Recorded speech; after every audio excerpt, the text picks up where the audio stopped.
guys are awesome, so thank you. Please do.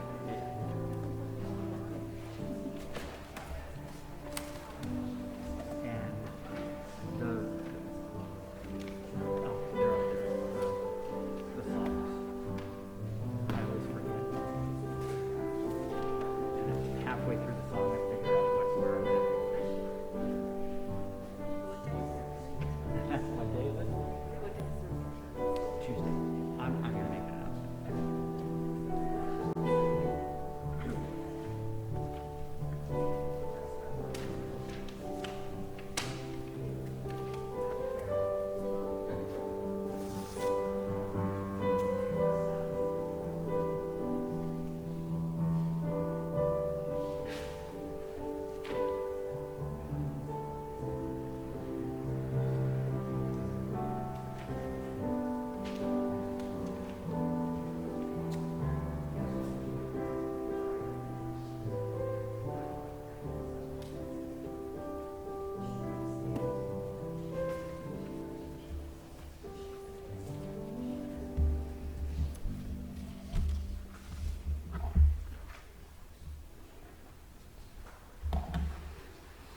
Good morning. Welcome to worship. My name is Keith Reed. I am the pastor here. For those that are watching online, we're in Winona, New Jersey. And we are blessed to worship together in this beautiful sanctuary. Before we get started, are there any announcements that people would like to share? Yes, Pat.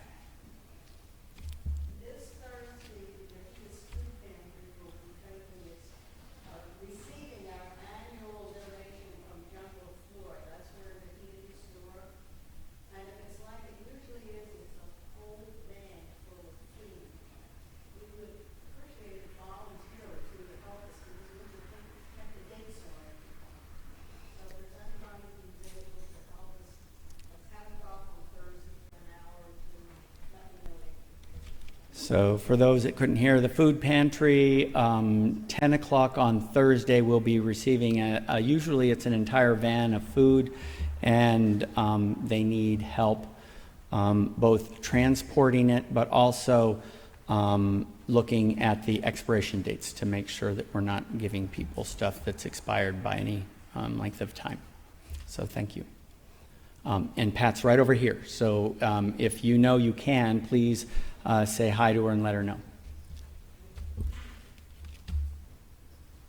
Yes, once a deacon, always a deacon, whether you're actually serving or not. Next Sunday is the first Sunday of October. It'll be communion, and it will also be election time for the deacons. Bring something, a donation for the deacons. Thank you. Good. So next week is, did you say nomination time? What? Donate. Thank you, donations. Yes, there's a little envelope that says deacons offering that we normally have. We will have that probably on the seats so that you can grab one and use it. The deacons their budget goes to service activities, helping people in need, mission work. And so we typically receive $2,000 to $3,000 a year, which allows us to help sometimes pay for people's heating, sometimes pay for new tires, pay for car troubles or other issues. So all of that money goes to people either in our church directly or connected to the church. So we'd appreciate that. Any other announcements?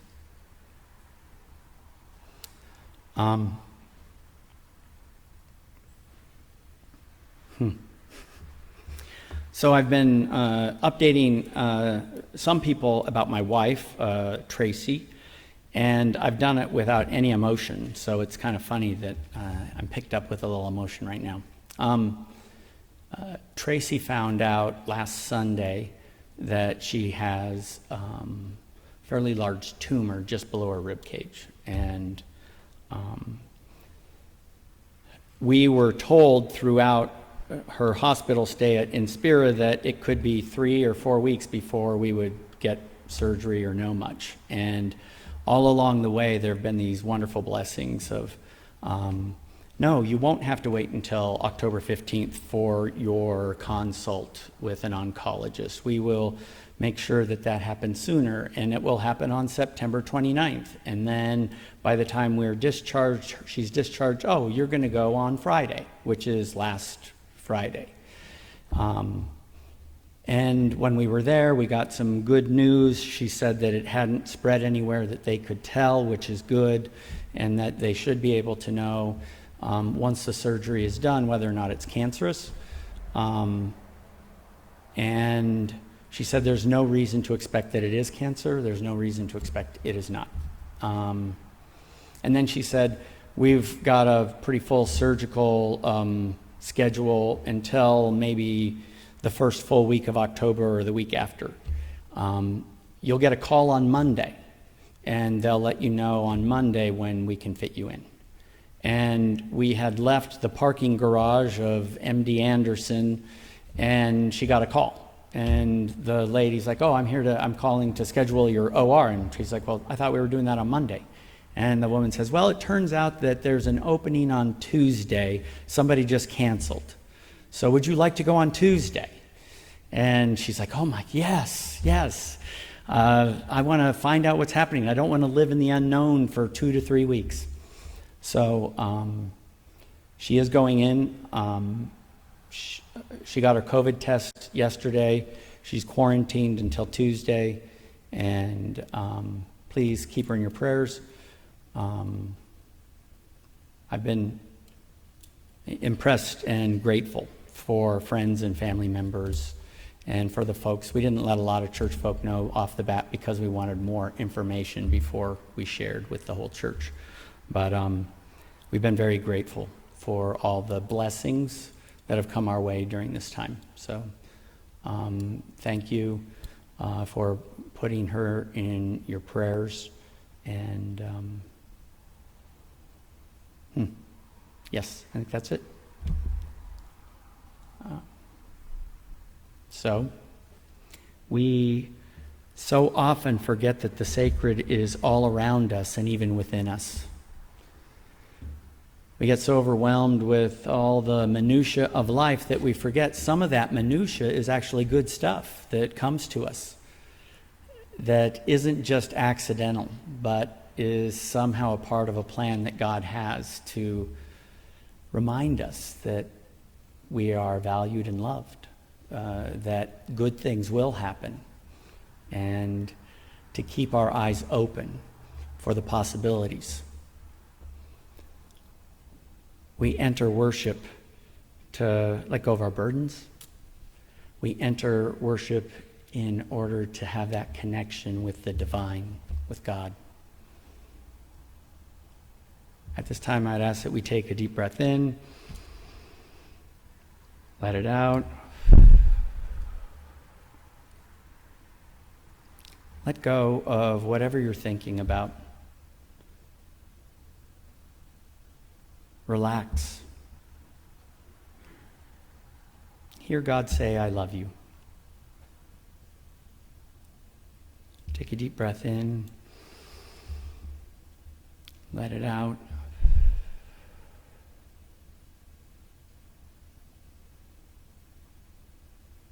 Let us pray.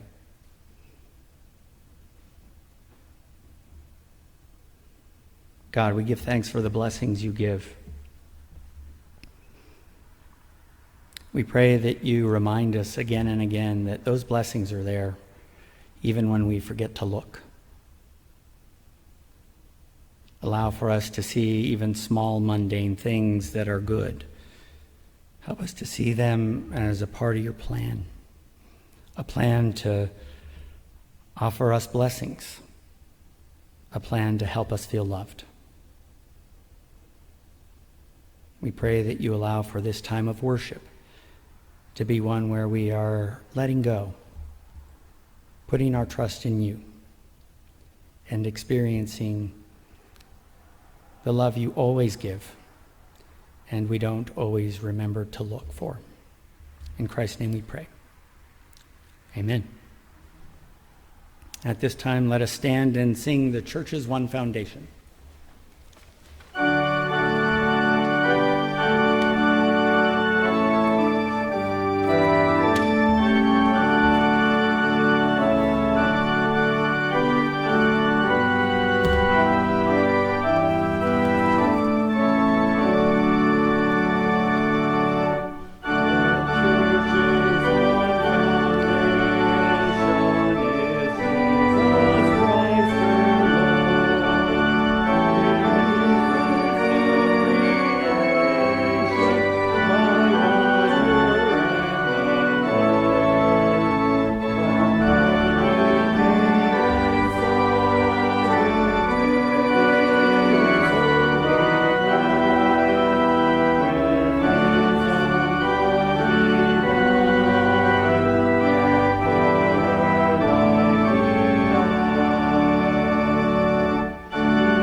Good morning.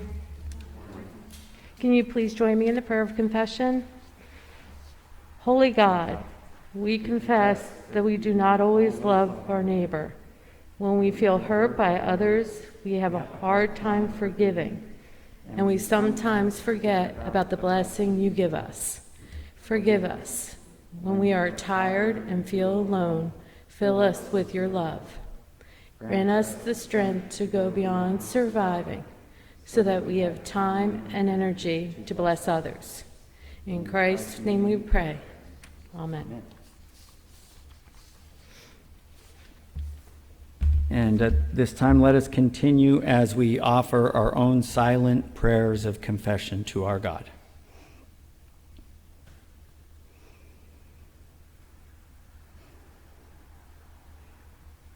Amen. The God of love never stops loving us. The God of forgiveness runs to welcome us back. Know that as often as we confess our sins before God through Christ, our sins are forgiven. Alleluia. Amen.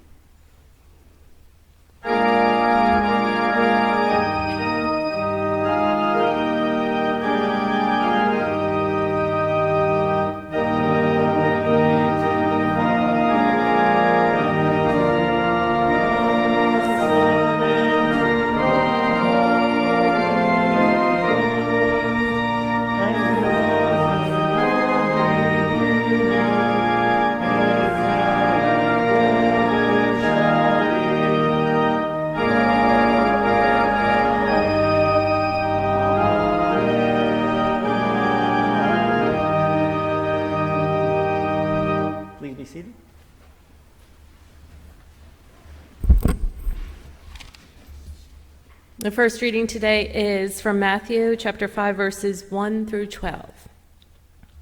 When Jesus saw the crowds, he went up the mountain, and after he sat down, his disciples came to him. Then he began to speak and taught them, saying, "Blessed are the poor in spirit, for theirs is the kingdom of heaven. Blessed are those who mourn, for they will be comforted. Blessed are the meek, for they will inherit the earth. Blessed are those who hunger and thirst for righteousness, for they will be filled. Blessed are the merciful, for they will receive mercy. Blessed are the pure in heart, for they will see God. Blessed are the peacemakers, for they will be called children of God. Blessed are those who are persecuted for righteousness' sake, for theirs is the kingdom of heaven. Blessed are you when people revile you and persecute you and utter all kinds of evil against you falsely on my account. Rejoice and be glad, for your reward is great in heaven. For in the same way they persecuted the prophets who were before you." This is the word of the Lord.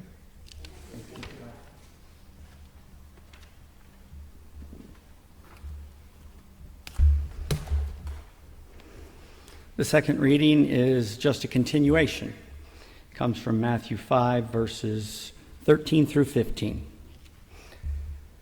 So Jesus has just blessed people, and now he says this: "You are the salt of the earth. But if salt has lost its taste, how can its saltiness be restored? It is no longer good for anything, but is thrown out and trampled underfoot. You are the light of the world. A city built on a hill cannot be hidden. No one, after lighting a lamp, puts it under the bushel basket, but on a lampstand, and it gives light to all in the house. In the same way, let your light shine before others, so that they may see your good works and give glory to God your Father in heaven." This is the word of the Lord. Let us stand and sing hymn number 186.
Please be seated.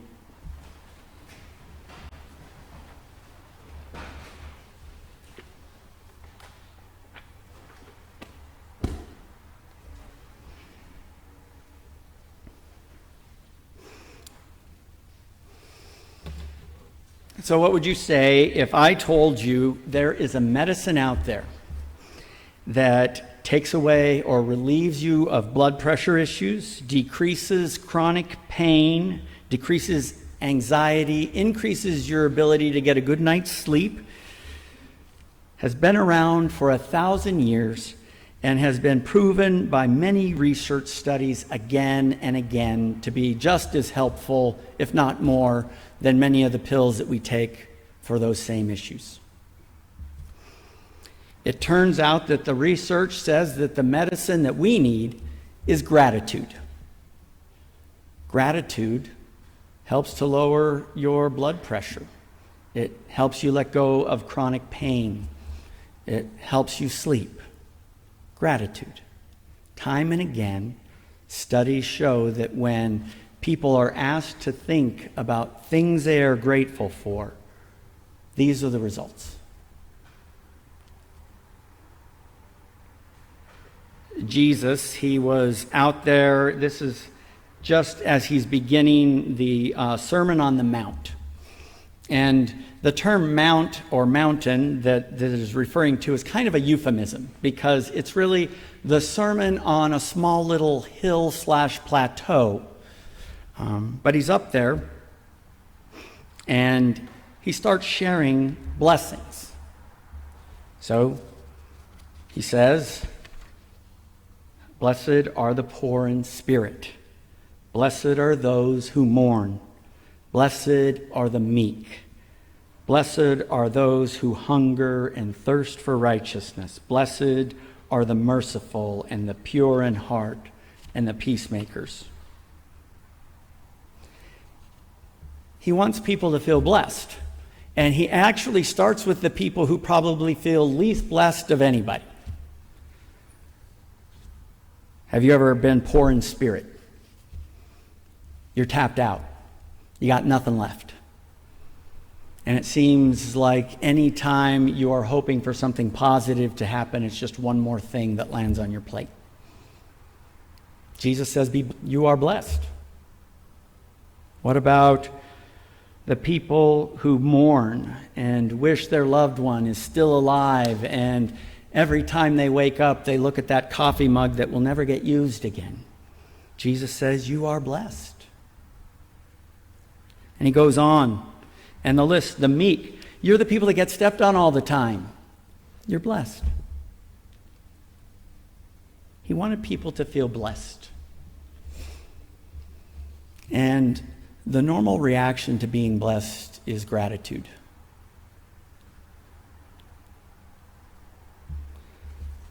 A couple years back, for a stewardship campaign, we did something. Here's 5 spiritual practices that will help us grow in faith. And one of them was gratitude. And I was not all that excited to do that sermon.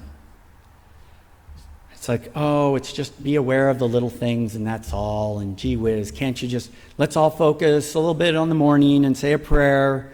I was, I guess, in a cynical mood when I started that sermon. Over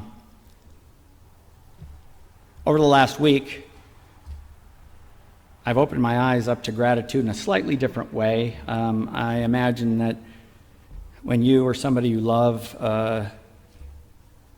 is told they could have cancer, and, oh, by the way, the tumor is 8 to 10 pounds, it makes you think a little. But what it made me think about most was just how grateful I am. We didn't tell a huge number of people to begin with because we didn't know. Like, what are we going to do? Every single day call because one doctor says, oh, he thinks it might be, or, oh, she thinks it might not be. Oh, we don't know yet. It's like, oh, well, let's do that every day with 40 different people. That'll be fun. So we waited. And we both felt pretty calm. And a part of the calmness came by just the caring people that went in to care for her, doctors and nurses. You don't always get that, but we did. Blessing, grateful. One of our friends gave a care package from Amazon, 2-pound bag of Lifesavers, right? And a bunch of chapstick. What on earth is chapstick for? And he's a theologian. He teaches over at Stockton. And there's a song called There is a Balm in Gilead. So the chapstick is reminding us that there is a balm that covers. and that God is the one who gives us that balm. He was using a joke, and we laughed. One of our friends, he said, can I make you dinner? I said, no, don't bring us dinner. We got it covered. And like 3 hours later, he swings by with chicken and salad and says, I know you said no, but if you already prepared something today, this is good for tomorrow. Gratitude. All of a sudden, these little things are like earth-shattering. They're like, wow, this isn't just a little person being nice or, just a off-the-cuff, let's... One other was, said there's 3 things she's going to do when she gets back home from the hospital. She's going to hug the dog, get in her own bed, and have a glass of wine. And somebody brought a bottle of wine.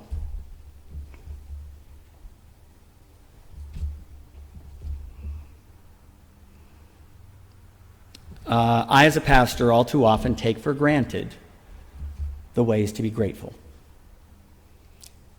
And I'm supposed to do that, and I'm trained to do that. So my hunch is a lot of you fall in the same category. And there are these mundane things that we can smile about and say, yeah, that's nice, and I think that we lose track of the sacredness of those little things. They're meant to be connected together to all these other random things that happen. The fact that on Sunday she found out she has an 8 to 10 pound tumor, and by Tuesday the following week she's going to have surgery. Gratitude. Thinking that, there is this God that somehow makes everything work. At least some of the time. I mean, there's been other times where we were hoping things would line up a bit better and they didn't.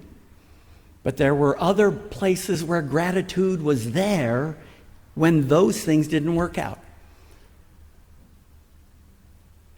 Did we have our eyes open to see? Do we have our eyes open to see?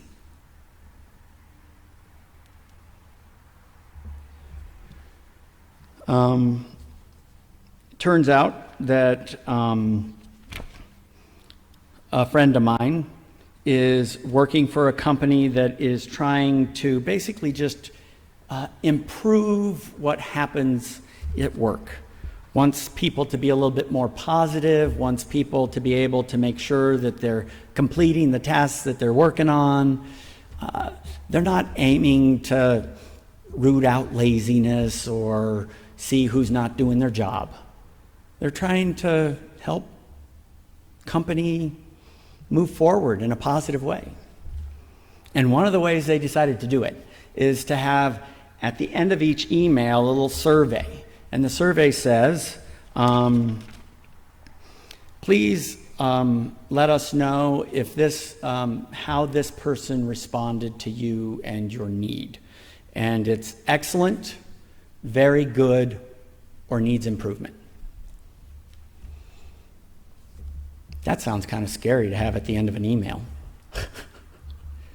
I mean, what are you going to get? And then there was a fill in the blank. Give us details. Every single thing that I do wrong in my life that is on an email will be made known. That's what I heard when this person was sharing, this is what we're going to do. And I'm pretty sure that's probably the way some of the employees were feeling. So they did this not with the whole company, but just a small group. And can you go ahead and press the button? These are the words that they came out. Now, they only chose the words that were positive, but they had a lot of positive words. Helpful, awesome, great, consistent, quick, positive, responsive, awesome, efficient, willing to help, appreciated, pleasant, efficient. Like, people are grateful. And we're so worried that what we're going to hear is the criticism and the stuff that doesn't happen the way it should or they want it. But there's gratitude that starts pouring out through emails.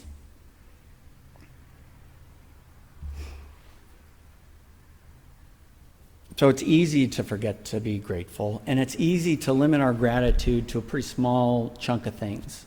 And so I'm going to ask that we do a little experiment here. I'm going to say a couple things, and you're going to pause and be thankful. Don't do what I do sometimes, which is just quickly give a name and then done. Next, sit on it. Allow yourself not just to point out that you're grateful for it, but allow your heart, your guts to feel the gratefulness that you have for it. It begins with someone that you're thankful for today.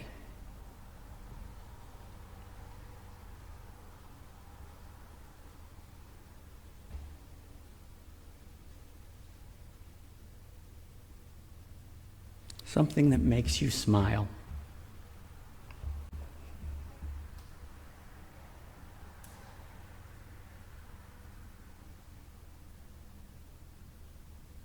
A food you love.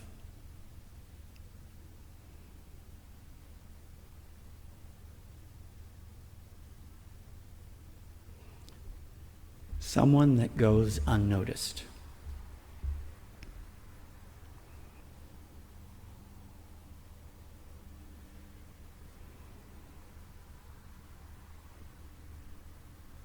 A favorite book or movie that you go back to.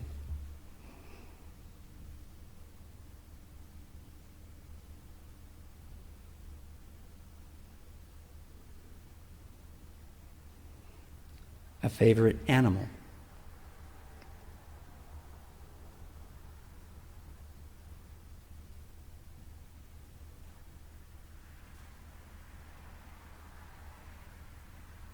Something unique about you.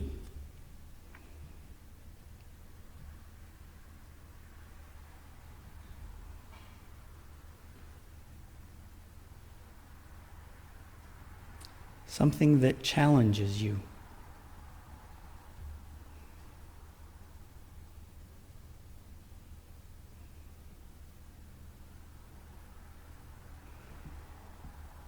A favorite song.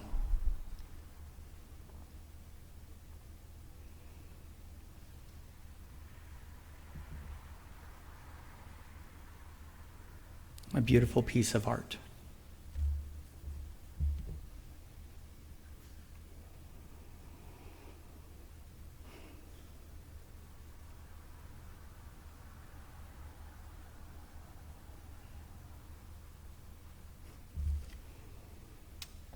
Like I said at the beginning of the sermon, researchers have noticed if we do that, our blood pressure goes down. Our breathing slows down, our heart rate goes down. Not only that, there's endorphins that go shooting up to different parts of the brain. We begin to see things we're grateful for when we go about our day.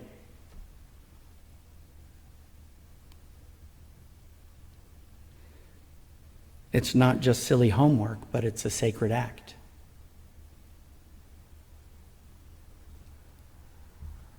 A sacred act that gets pushed to the side and ignored because it seems so small, inconsequential.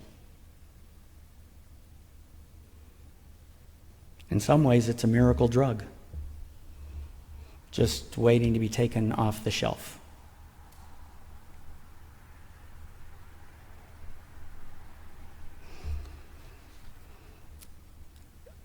Our church, like many churches, is going through a tough time right now. All you have to do is look. Not a lot of people. And some people have good reasons why we are struggling. I think the largest is that we have a huge spectrum of people when it comes to how they deal with COVID. And Some people are not happy we have to wear a mask, so they're not coming, and some people are concerned that the mask isn't enough and they're not coming. Both sides, unhappy. But there's other reasons, even without COVID. And one of them is that I've heard people say, you know what, this church is cliquey. Now what cliquey is, that's when we all have like our own little subgroup, right? So if we're going to have a meal down there, we all sit with the same people week in and week out. And boy, almost every church struggles with cliques. Clique is a negative word. Another word would be, we have small groups of community within the big group. And those small groups of community feel very comfortable with each other. And they're attracted to each other like magnets. And they listen to what's going on in one another's lives. They pray for each other. They call each other sometimes. And they sometimes even visit each other. There's another word for it. It's true community. The stuff that's important. Feeling like somebody really cares about me. So much so that I want to call them and let them know what's going on. That's good stuff. However, if you're new to the church, it's not so good. Because you aren't already a part of the group. So, yes, our church is good at small groups of community. Let's celebrate that. Be grateful for that. Think about the people, if you've been here for 20 years, you've already got that group. Spend time being grateful for that group. Know that there's people in this church right now that might not have a group because they're newer. Because COVID happens, and if you're new here throughout COVID, there's hardly any contact. So if we want them to be grateful for being here because they're a part of a community, we have to reach out and get to know them.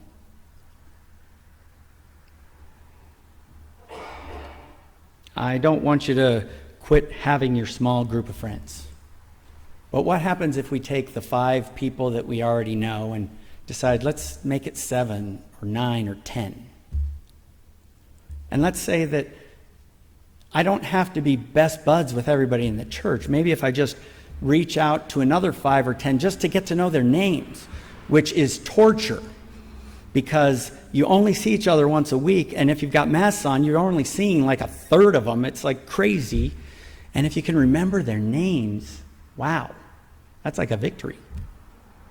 And it's a sign that you care, even though all you're doing is remembering a name.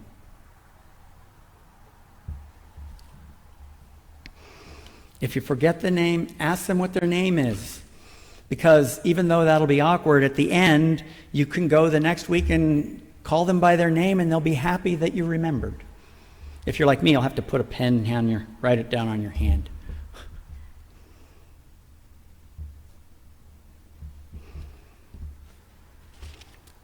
Jesus wanted everybody to truly feel blessed, and something happened because they did. And we know they felt blessed because they kept coming back. They kept seeing that this man doesn't always say something, but he lives something. And he's a part of something. And I want to be a part of it. And they were grateful. Let us pause and see that these little things that are mundane and almost meaningless are miraculous. And God's way of saying that you are blessed. And I'm going to give you homework. I'm going to ask that you reach out to 3 people this week. At least one of them being from the church, at least one of them not being from the church. And I want you to reach out and show your gratitude in a very specific way. It's up to you. Don't just say, you know, I'm really grateful that I have you as a friend. Because that doesn't tell them anything. Why do you like your friendship with that person?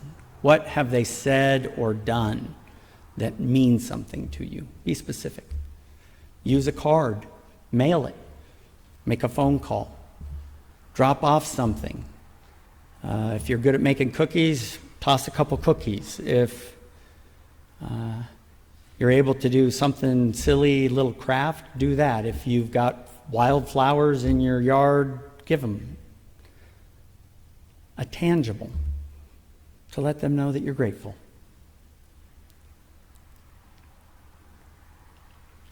I have found that this last week has been a far bigger blessing than curse. And it's because God is good and gives us wonderful little messages if we have eyes to see. Messages that keep us going when something scary happens.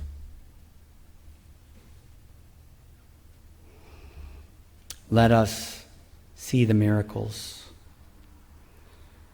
And pause enough throughout the week. Like I said, 3 people. You get to be a part of their miracle by letting them know just how grateful you are.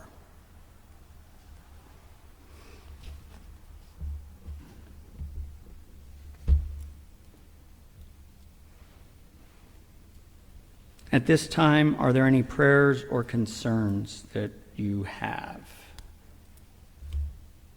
Yes, Sandy.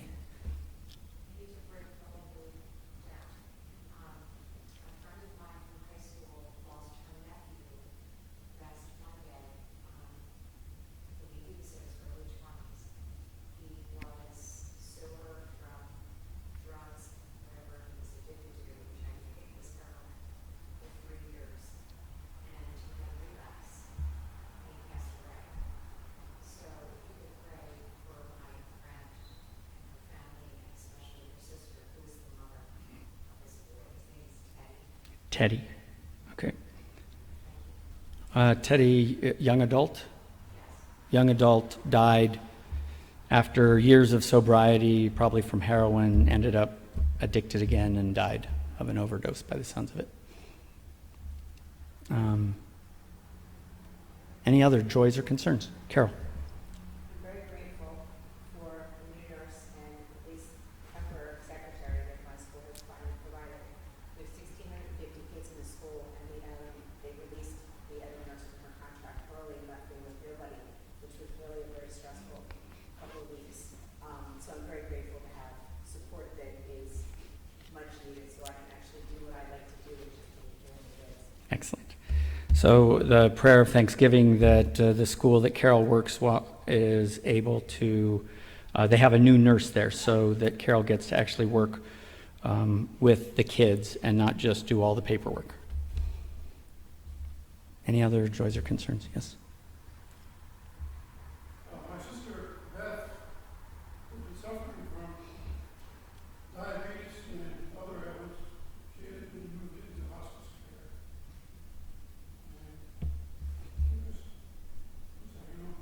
Yeah. Thank you, Frank. Praying for Beth, who is now on hospice. And again, nobody wants Beth to be on hospice, but to say that I accidentally bumped into Floss and Frank when I was visiting Tracy. And what's the likelihood that we're going to be at the guest registration area at the exact same moment? I mean, it's like, statistically, that's not going to happen. And it did. And I'm like, oh, why are you here? And they told me, and I said, well, is it okay if I go visit? And I was leaving, so the next day I went and visited. And it was a blessing to meet both Beth and the daughter, is it Katie? Yeah. So again, blessings, even in hard times, and even when we're upset with something. I'm grateful that I can ride a bike, and I'm grateful that I have this kind of knee brace that is constricting and irritating scratches, but I get to ride a bike even though I'm wearing it. I'm grateful that I don't have to have eye surgery because these silly things do the job. Again, sometimes the things we can be grateful for are the things that point to a problem. We can be grateful for the solution. and not just dwell on the problem.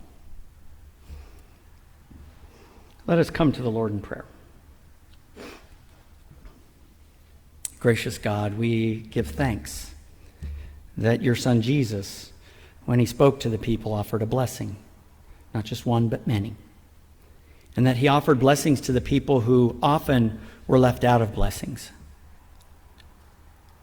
Remind us that there are sacred moments of little things that we can be grateful for if we choose to see, and not just put it in our brain, but let it sit in our hearts. A heart of gratitude, and how that can change our lives. We pray that you're with Tracy and with the doctors and nurses as she goes into surgery on Tuesday, and pray that the tumor is benign. And whatever happens, that you give her and the rest of us hope and courage to be able to move forward with whatever plans we have to make. We pray that you are with those who grieve the loss of loved ones, especially Teddy's family as they grieve the loss of a young man who seemed to be on the right path and starting to put things together, only to have him go backwards. Allow for those people to feel a sense of comfort as they grieve. We pray that you remind us of the blessings over and over again, like the blessing that Carol received by having a new nurse start working.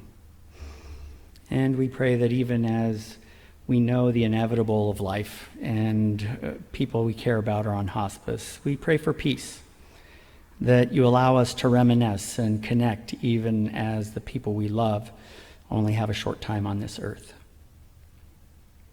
Help us to use humor when we need it most. Help us to be honest with how we feel, and know that as we share with you our feelings, you will be with us. And now we pray the prayer Christ taught, saying, Our Father, who art in heaven, hallowed be thy name. Thy kingdom come, thy will be done, on earth as it is in heaven. Give us this day our daily bread, and forgive us our debts, as we forgive our debtors. And lead us not into temptation, but deliver us from evil. For thine is the kingdom, and the power, and the glory forever. Amen. This church does good things in many ways. A lot of the good that happens from this church happens because you all are the volunteers to make it happen. You all and the staff and the building all put together equal a certain amount of expenses, and we give thanks for the gifts that you give, and know that it's your gifts that keep us moving as a church. If you are watching online, please consider giving by going to www.winonapc.org and clicking on the Give button. And if you did not bring an offering today, please consider either mailing it or going online, or the next time you come, offering something in the plate. Thank you. And now let us stand and sing Breathe on Me, Breath of God. Breathe on me, breath of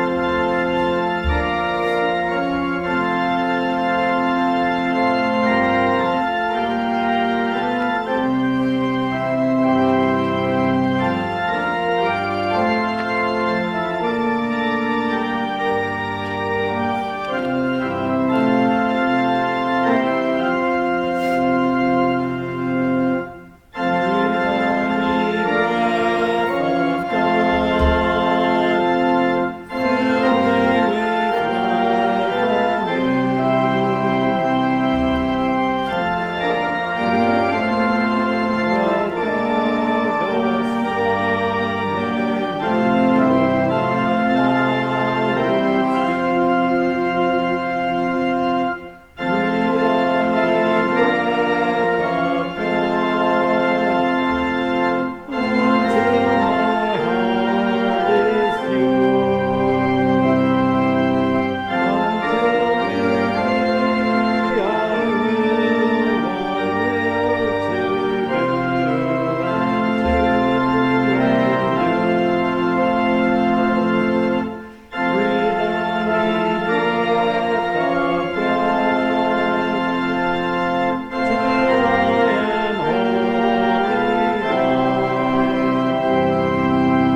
Jesus blesses us. Open your heart to the blessings and allow the blessings to sit with such power that you want to be blessings to the people around you. In the name of the Father, the Son, and the Holy Spirit. Amen.